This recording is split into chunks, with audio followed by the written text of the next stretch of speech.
Hey, it's Tuesday. Welcome everybody to our live stream. Tonight we're joined by a special guest. Hopefully you'll enjoy as much as we do. As always, every week, it's me and Arrow. So, And this week we're joined by Acostoss. hey, hello. A little bit about yourself, maybe? Basically, I'm an ex-Annie blogger doing a lot of IT work nowadays, and I just try and keep up on everything, staying within fandom, mostly on Twitter, 4chan, a couple other unsavory places. Sounds good. So let's get some things started. First up, that's right, we have a new text message line. So if you're wanting to send us a message on the side, anytime now during the broadcast or during the week, you can send questions, comments, feedback to the number shown on the screen. Remember that all standard voice and text message rates apply. But we would like to hear from you. Any questions you give us during the week, we'll be sure to include in the broadcast the following week. So something, a new feature we're getting started. Sweet. So first up, Shonen Jump, which is probably one of the largest weekly manga distributions in Japan, is going same-day digital in Japan, which is interesting in itself in that it shows that either the business model or the mindset has been changing rapidly, that digital now is just another method for them. They're not as afraid as they used to be, which I think is interesting enough. There's been so many different comic organizations that have been very reluctant to release things digitally. It's been a slow uphill battle, almost as much as, everything else, streaming rights, the whole works. If I'm not mistaken, hasn't the Western version of Shonen Jump been doing the same thing for most of their weekly manga? Like, I believe I'm not saying for the Japanese version, but am I not mistaken there, or? I thought Shonen Jump was still somewhat behind. Like, there was either a week or a month, wasn't it? I could have sworn it was same day for a couple select series. I'd have to look it up sometime. Okay. My impression from this was that it was going, the entire volume was going, everything in that week was going digital. So whatever you bought physically was coming out digital. Oh, yes, definitely in Japan. I'm just meaning on the other on our side. Yes. Yeah, I think right now, you're right. I think we can get, maybe it's the big three, isn't it? Yeah, I believe it's big three and maybe a couple specials every once in a while. Yes. That sounds right. Now, Arrow, do you still read anything from Shonen Jump? Let's see. Does Nisekoi count? Yes. Yes. So you got the big three. Then you got some other ones like Shingeki no Soma, which is the cooking one. The non-traditional battle involves cooking. You've got Nisekoi. See, Medaka Box has been dropped now, I believe, finally. Dropped or finished? Well, Finished, I believe. yeah, finished, but I think that's a perception thing more than anything, right? I mean, at the end of the day, was the writer fired, or did True. they just? I think it was just gently terminated, but that was on the edge for so long. So, anyways, True. I see this as, I don't know, for me I see it as very indicative of the publishers embracing digital. And if Shonen Jump whatever Shonen Jump does seems to lead going forward. Yeah. Well, see, what I'm kind of curious about is, I'm assuming in order to get this digital distribution, you have to register an account, right? Probably. So what I just want to know is how much is that account, and I guess how does that compare to, which we'll never get the numbers though, but how does that compare to, I guess, the actual cost, of production for these books, I guess, per book, if you get what I'm trying to say. So you mean the conversion from physical to digital? Yeah, here's the thing. Illegal scans, as much as we all like them or hate them, they're going to be there forever and ever. Yes. So whether you're dealing with the book form or you're dealing with the electronic copy, you're still going to be able to distribute this, right? So I guess it seems like what they're doing now is just, hey, if we go digital, we can just expand the audience.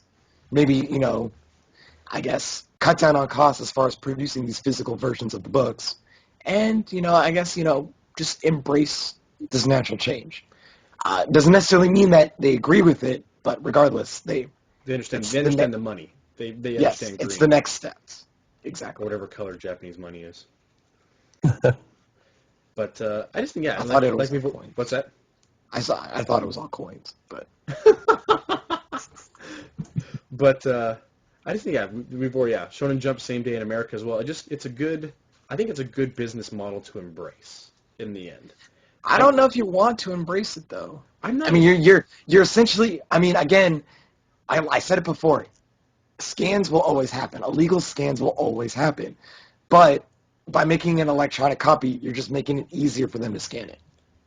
If that's, yeah, in essence, probably. So I mean, Although you're it not. depends on what the quality is and how the DRM is involved, blah blah blah blah blah, right down the line. I mean, I'm assuming like you just have like some kind of online readers, and then worst case scenario, or I guess worst case, the cheapest quality you can do is literally load up a page, turn your display, and print screen. Oh yeah, So like it's all 300 I mean, DPI. yeah. I mean, there's always a way to get around it, and I'm pretty sure there's much more sophisticated ways of going about it. But what I'm saying is that you're hoping you can what you're doing by making it easier to get it scanned online. You're hoping that the sales will offset it. True.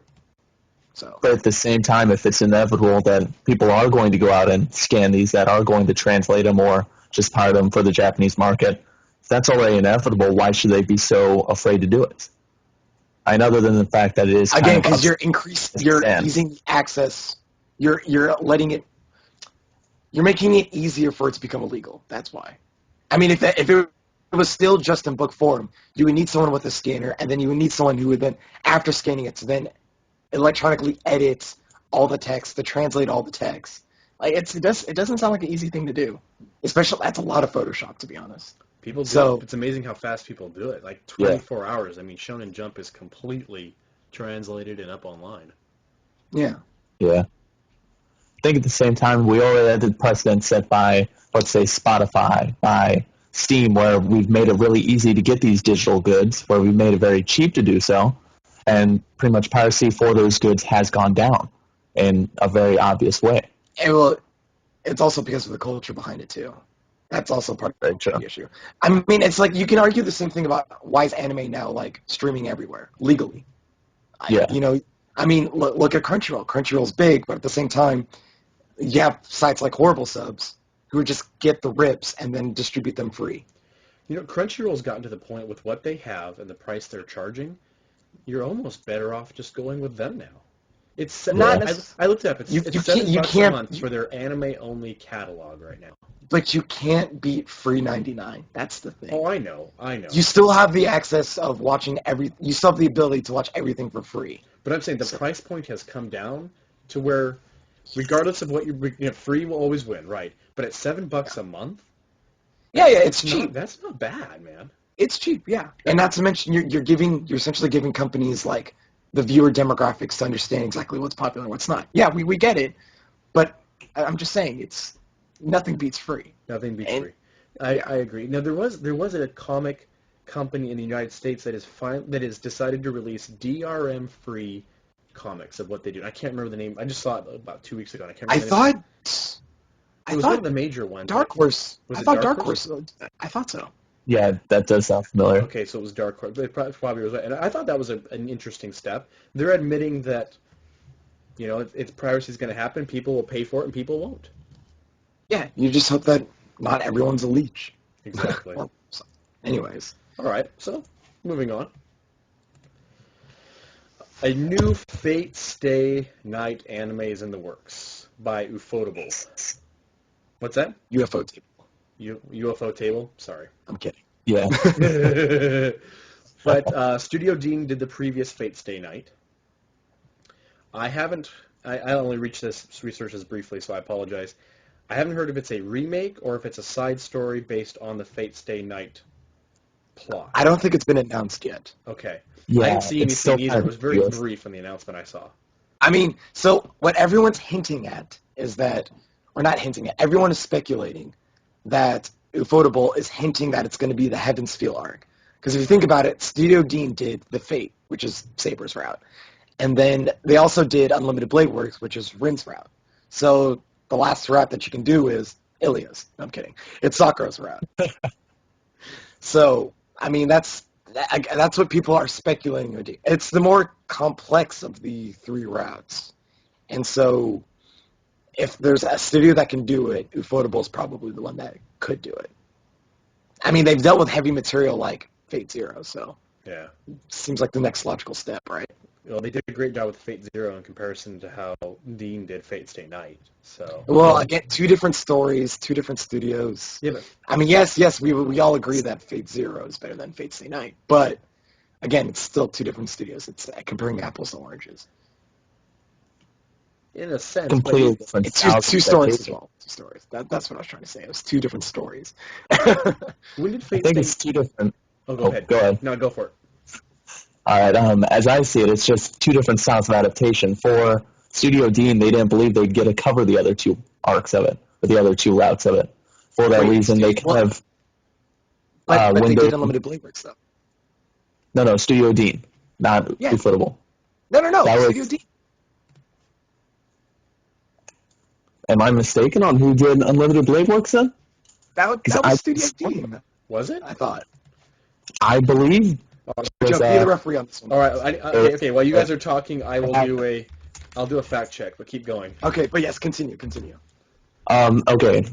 Based on my logic, assuming that was Ufotable, Dean, they never really believed that they would get to animate these other arcs or these other what's the term I'm looking for?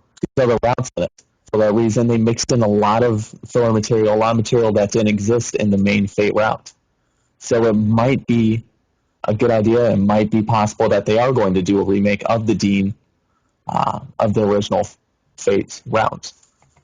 So Fate. And I think, So Unlimited Blade works with Studio Dean to interrupt. Boom.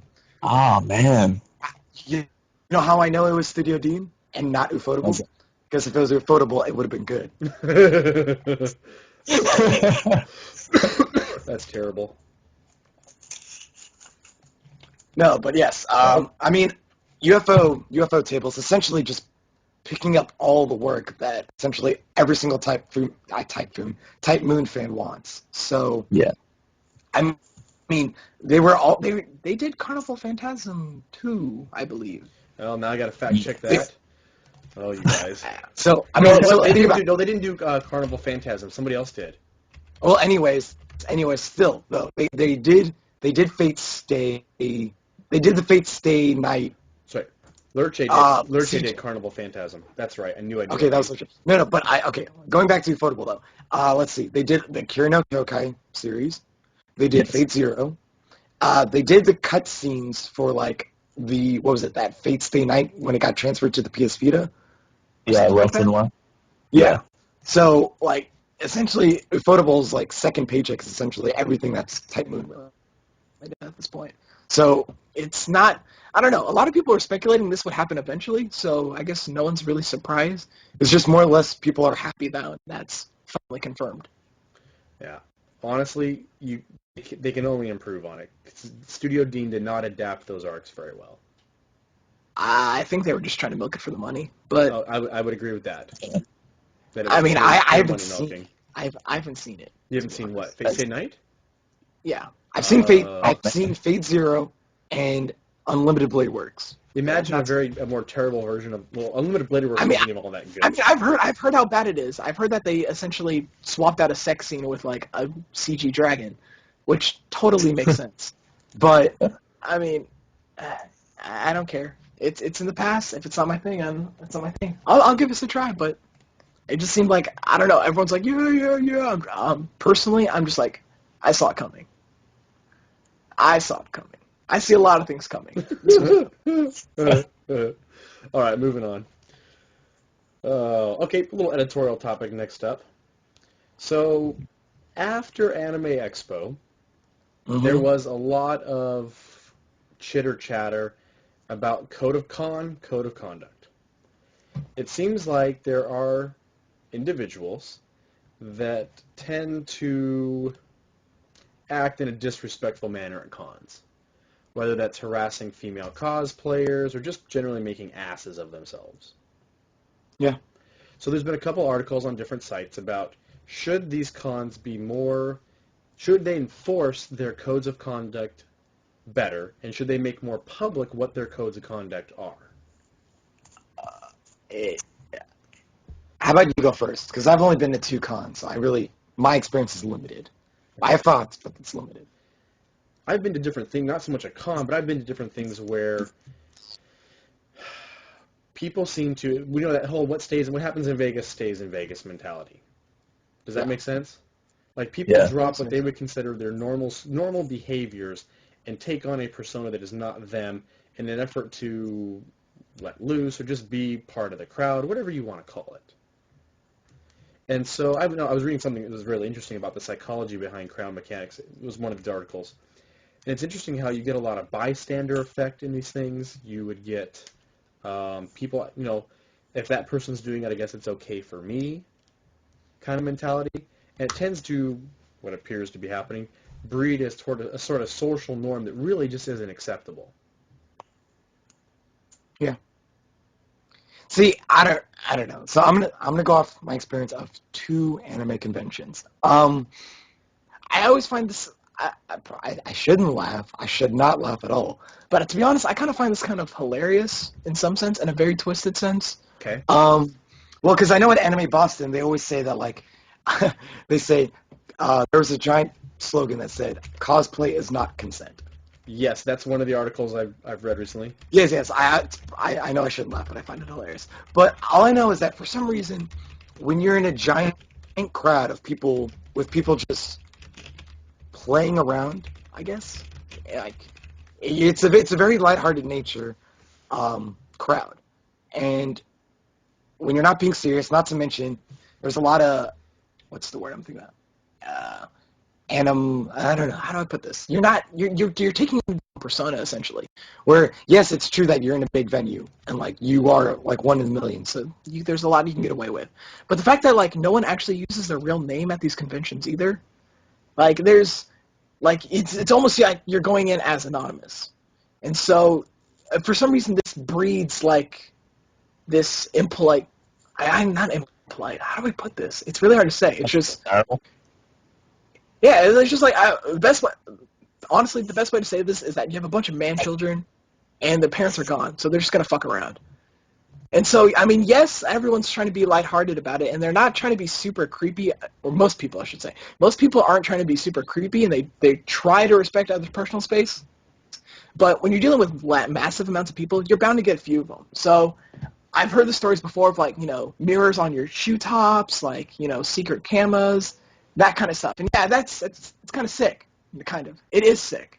But at the same time, like, I feel like you're in a place that not saying it allows it, but it's almost to the point where it's almost normal for that stuff to kind of happen. It was just a bad thing, but at the same time, like, you don't see this shit happening like at sports games. Like, when was the last time you saw a guy with like a hidden camera trying to take pictures at a football game? Yeah, but Like, true.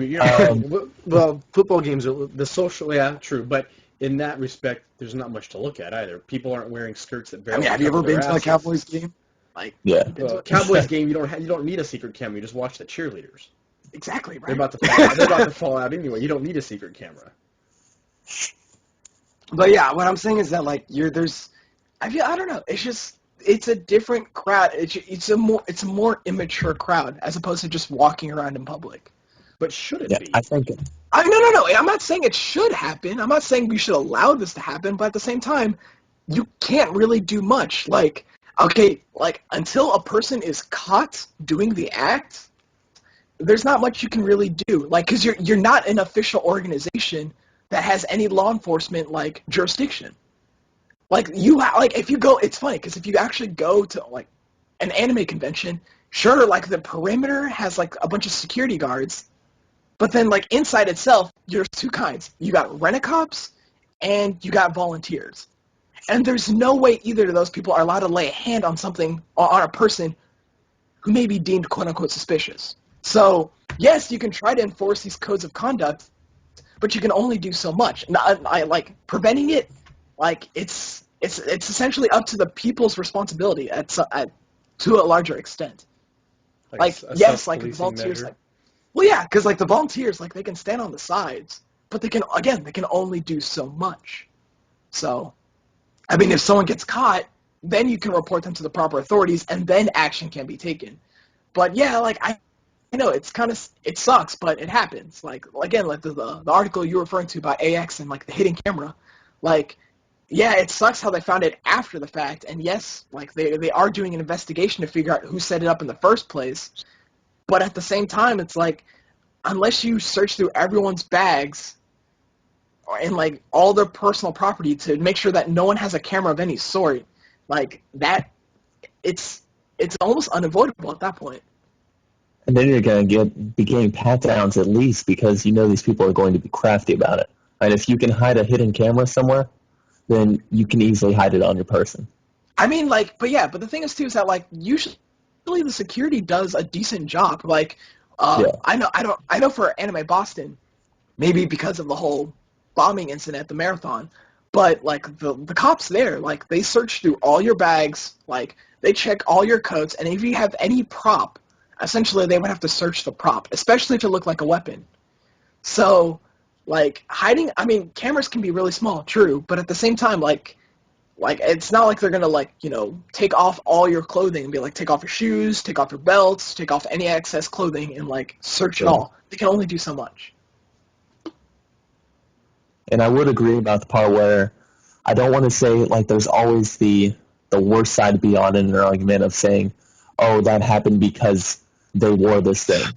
But in a lot of ways, let's say you're the cosplayer, you have to understand that this is a group of people that are letting loose, that are going to act like idiots. Maybe not all of them, but at least one or two. And you have to take measures to protect yourself as well. And you have to get rid of the fear of speaking out, assuming that there's a volunteer right there saying, hey, this guy, I want him away from me. He is not good. I don't like him. I don't like what he's doing. Get him away. You don't need a reason. You just say, I don't want him there. Have him removed. True, and I agree with that. I think this cosplay is not consent thing misses that there's a social aspect that is not going to respect a damn thing no matter what they do, and I think they have this high and mighty thought that humanity is inherently good, when in a situation like this they're not. And humanity is at its lowest common factor. But again, what I'm trying to That speaks ill of cons. Again, let me reiterate this point, though. Even if you assume that you're dealing with the lowest of scum, you're dealing with, like, the worst kind of people there are, what do you do, though? Like, logistically, how do you enhance security? Well, I guess there's two sides to this. One, you have the people running the con first, and two, if you're a cosplayer, I guess you have to think about it yourself. So the con can only do so much, like you've said. They're not a legal authority. The worst they can do is they can revoke your badge and kick you out. Yeah. They can take your badge, escort you out of the building. report you to depending on the crime. If it's recording, that's voyeurism, and you can they can report you to the police. even cases of like assault or sexual assault or harassment. Yeah. Oh yeah, they can report you to the police. Like I said, they have a graduated response probably they can take that's within their legal bounds. But they can't actually arrest people, etc. They can just retain you long enough to have the proper authorities come and arrest you. That's about all they can do. They can't withhold your rights, blah, blah, blah, blah, blah. But then, so I think we're all in agreement on that, right? The con has whatever it can do, regardless of its policy that it can enforce. As a cosplayer, though, I think you have to I think you just have to start realizing that you are going to be the subject of, for better or for worse, and I'm not saying this is right or wrong, and I'm not saying this is right, but you just have to acknowledge that you're going to be the subject of harassment. It's going to be a given, whether that's completely not the way it should be, but it's just going to happen. I guess you have to accept, is that a risk you're willing to take? Yeah, it's probably better to say that there's a possibility of. Possibility, true. It's not guaranteed. It's not a guarantee, but again, you can but then you can actually take this out into the real world. You can actually take this out like in everyday life. Like, say for an example, you have some young 20-something who decides to wear a miniskirt. It's the same fucking thing, right? Like, she wants to wear a miniskirt because for whatever reasons may be. But at the same time, that person needs to be aware by the fact that other people are going to have different reasons of looking at the miniskirt. So, and what the actions they take based upon that, and I'm not saying that he or she needs to suffer the consequences, but at the same time, they need to understand the risks and understand what they need to do in order to make sure that they can ensure their security. Yeah. Like, it sucks, but like, This is just like everyday life. But I think Like, but I think it gets amplified because the group dynamics make it no worse. shit, it gets amplified. You're dealing with a bunch of man children. Well, it's those individual thoughts within a group setting amplifies the issue because it propagates, it spreads, it's a nonverbal reinforcement at times. There was a whole Yes. I have to find that article. There was a whole psychology with the group dynamics behind some of this stuff.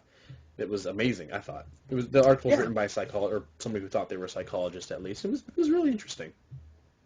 I mean, yeah, but what I'm just saying is, at the end of the day, yes, they want a better code of conduct, but logistically to enforce it is going to be a strain on the convention itself. Like, you're going to need essentially, you're going to need more staff, more manpower, like more capital, essentially, Yeah. in order to carry out this process, which I don't think they can. Like, It's unless a losing battle almost. exactly. Unless, of course, it's a movement within the Congoers themselves. If you get enough quote-unquote white knights, to borrow a term, if you get people like that will go out and make it their job to call out these things, and yes, you can have a marginal effect on it, but agreed. I mean, there's not enough money to go around for these little things. Yeah. But anyways. All right, guys. Let's play a game real quick. So we have a game called 5 Questions, or Fast 5, excuse me, where we walk through 5 questions, and we quickly say the first thing that comes to mind about the question. How do you want to do this? Like 30 seconds per person? Sure, we can do that. Okay. I can get a timer up if you don't have one. We don't need an actual timer, but we'll play by honesty. All right, I can do some timing here. Let me see if it. All right. So I want to do 30 seconds. All right, guys. Yes, it's 30 seconds per person. 30 seconds per person. All right. Please do not make me. I don't know the questions. Don't make me go first. I'm trying to remember what I wrote as well. So, Acostoss, we'll have you go first. You ready? Thanks. First question. What do you think on Little Witch Academia 2's stretch goals now that they've made their $150,000 mark and they've reached 400K? Current or future? Current stretch goals. Current, all I see right now is they have the standard limited edition. They can add on different things, but all I can think of for it is if you look at Time of Eve and Kickheart as your little ideas behind it, all they can really do is tack on all these physical items as the other ones did. That's where I think they'll probably be going, because otherwise I don't think they've raised enough money to add more time onto the feature. All right, time's up. You ready? Ready, Arrow? Yeah, I got this. So, their stretch goals include fancying up the DVD, paying their people more, getting a figure company to make figures. All right. So go for it. All right, so they said in the very, very beginning, before the first dollar was even put down, that this was just an attempt to extend the sequel, not necessarily make a new one, but to extend it. And yes, it's nice how they got this big boom, but at the same time, like, they've already planned it to be so long. Like, there's actually a message saying that they don't want it to, they can't expand it to be a full movie. They can't expand it into a TV series. They would like to in the future, but at this point they can't. So those stretch goals are purely there. I guarantee it's the last step too. Are just there to just make sure that they can get as much money as possible within the next 20 days. I could agree with that. So my quick thoughts are, I think people thought that what they were purchasing was not what they were actually getting, so I think there's some confusion there. I think the stretch goals are good, but you're right. I think there's some miscommunication. I don't think, it's, at this point they've got Kill All Kill. I don't see them doing much more than what they're doing. Not this year, probably not till 2015 or 16, probably. I mean, this is all that's announced. Like, it takes a long time to make an anime. It does. All right, number 4. The worst show you've watched this season. We'll just do a quick. We'll do a quick round the table. Go, Arrow. All right, worst show. I'm gonna have to go with the easy one and just say it's gonna be Dog and Scissors. I don't care what people say about like all the potential awards it could get or it did get in the past. The point is that it's not really funny. It doesn't look aesthetically pleasing. There's nothing actually there to make me continue watching it. The main character is annoying as fuck. The female lead is annoying as fuck. I just don't care. I was actually having more fun watching Road QB second season. I haven't even seen the first. I was having more fun watching that. All right. Actually, every single show I've seen has been more enjoyable than Dog and Sisters. Costas? Luckily, I have avoided Dog and Scissors. I'd have Super Dimension Neptunia. I enjoyed the games a ton. I don't know why, but I enjoyed them a ton. But the show itself is just pretty much everything a game adaptation is, and I'm surprised I thought it would be anything more than that. Looks terrible in motion. Great in screenshots, but terrible in motion. The humor's not even there, honestly. And it's just everything, it's lacking every semblance of a show besides the animation. All right. I'll say for me, it's close between Dog and Scissors and Blood Lad. Neither one. Whoa, of them. you really don't like Blood Lad? Focus on that one. Focus on that one, huh? I think the humor's really bad. The animation's pretty flat. It just isn't that enjoyable. It's not funny. I don't know. I thought Dog and Scissors is even less funny. But, yeah, for me, both of those. No, I think Dog and Scissors is probably worse. But Blood Lad is a very close second. Wow, I'm actually, I don't know. First of all, I didn't actually expect you to watch Blood Lad. And to be perfectly honest, I actually don't mind Blood Lad at all. Like, yeah, I'm not on my ass laughing 24/7. It's no Simpo Gear, and it's no Haraku Mausama. But at the same time, like, it's decent for what it's trying to do. I mean, they're still trying to do the world building thing, and it has me interested in that at least. So I don't know. I think yes. it's going to ride the one-trick pony out too long, and it's just not going to be funny. It's already killing a lot of the same joke over and over. No, we'll see. But moving on. Number 3. I'll go first on this one. The best trap so far this season. Eccentric Family or Genshiken? Have you guys both seen these? Yes. I've seen the former. You haven't seen Genshiken yet? So why would I watch that show? Oh, so in there's a guy who dresses as a girl, pulls it off pretty well. So I'm just going to go real quick. I'm just going to say Eccentric Family. 2 episodes in a row, he's pulled off an amazing female trap. And for whatever reason, it's actually funny part of the... I don't know. It just works for me. I don't know why. I'm not a trap character fan, but it works. So, Costas? I've seen both, and honestly, it's a toss-up because I like them for totally different reasons. Genshiken, I am a fan of traps. Genshiken, I love the character because he pulls it off fantastically. He puts so much effort in it. While in Eccentric Family, everything about him, you can tell he's a guy, the way he speaks, the way he holds himself, everything about that. You can tell it's just a means to an end. But for that reason, it's a different kind of reason why I care for the character. So it's kind of a toss-up for me. I'm gonna say you guys are both wrong, and I'm gonna totally flip this question on its head and go with the reverse trap from Kami no Mi, The World God Only Knows, because Yui is pretty kick-ass. But we haven't been introduced to her yet, have we? Yeah, yes we have. I didn't see this week's episode. The second episode. Okay. The second episode. Okay. Also, they briefly showed her in the first episode. Well, they flashed through her arc in like 5 seconds. Yes, essentially. Yeah. Well, I mean, if that were the case, I would go with Keima as best trap. But I'm going to stick with Yui because that's actually part of her character. And I don't know, I just like the way how she plays off of Keima. I mean, if Keima weren't there, then this would just be another reverse trap. But it's the fact that she's so dominant on this main character who we've seen for the past 2 seasons and 300 chapters be so dominant. So, Okay. yes, that is my pick. All right, I'll give you that one. Number 2, what is the best comedy this season? So, Harold, start us off. Okay, I'm going to go with Monogatari second season. As a comedy? I know... Yes. Okay. Really?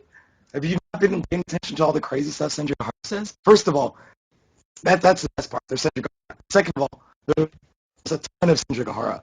And third, the comedy's actually pretty witty. It's, say what you want about Shaft or Shimmer or whatever, but it's a well-written show, and I don't care how you guys think it's boring or how people out there think it's boring. I think it's very entertaining. Like, I love how these two interact. It's so good.